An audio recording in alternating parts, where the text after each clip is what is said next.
All right, today we're going to talk about 3.4, solving multi-step inequalities. Please, as a reminder, we talked about this in the last video. If we have an open circle like this, remember it's less than or greater than, versus if we have a closed circle, the difference is it's got the equal to part on there. Super important when you guys are making your graphs. All right, so let's just dive into some examples. Today's examples have variables on both sides. And what I want to bring up for this first example is that there's actually two ways that you can do this, okay? Most students like to do the least amount of work possible when they're doing their math, but ultimately either way sort of has you do the same amount. So I'm going to show you the first way. We have 2x plus 30 greater than or equal to 7x. So a lot of students like to minus the 2x minus the 2x to get all the variables on the same side, giving me 30 is greater than or equal to 5x. Divide both sides by 5, and we get 6 greater than or equal to x. Now, we cannot write our final answer like that because the variable's got to go in front. So if I put my x and I put my 6 and I look at how this alligator mouth is looking in the inequality, it's eating the 6. So just make sure you rewrite it that same way when you are doing it. Okay. Now, the other way to solve this, if we had 2x plus 30 greater than or equal to 7x, some people like to minus the 7x over. So that would give you negative 5x plus 30 greater than or equal to 0. We'd minus the 30 over. You get negative 5 greater than or equal to negative 30. Divide both sides by negative 5. X. Ooh, we got to be careful on this since you're dividing both sides by a negative number. We're going to flip our sign and it's going to give us 6. All right, so either way, you're going to get the same answer. I prefer the first way. That's just me.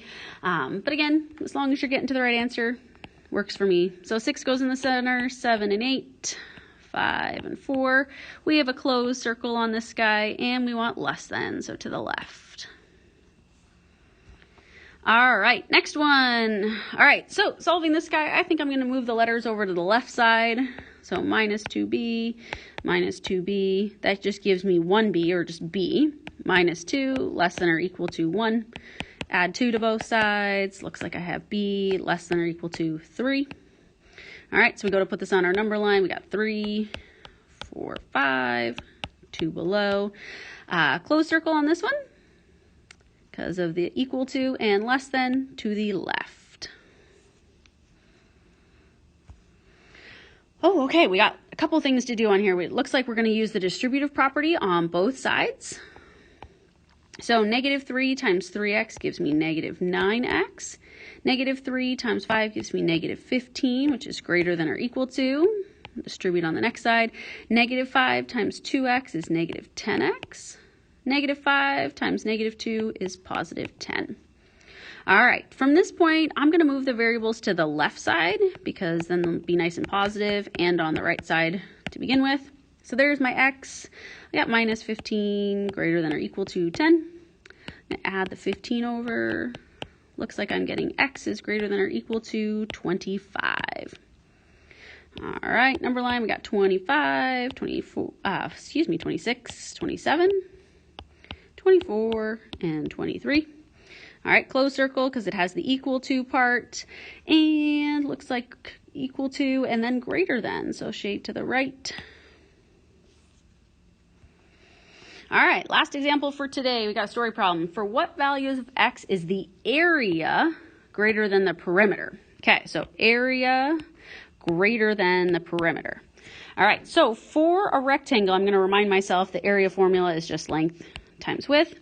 For the perimeter, it would be 2 of the lengths plus 2 of the widths. Or you can think about it as just adding up all the sides. So if it helps, you could write this as 7 over here and x plus 2 and just go around and add them up.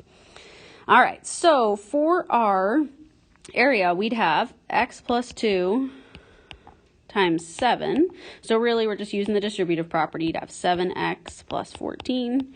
We want to know when is that greater than 2 of the lengths and 2 of the widths. So that would give me 2x plus 4 plus 14. So putting those all together, looks like I have 2x plus 18.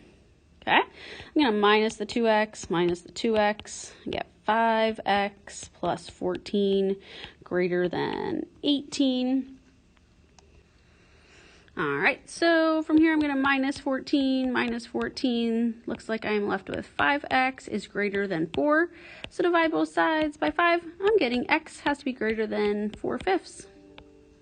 So as long as it's greater than 4/5, then we know that the area is greater than the perimeter.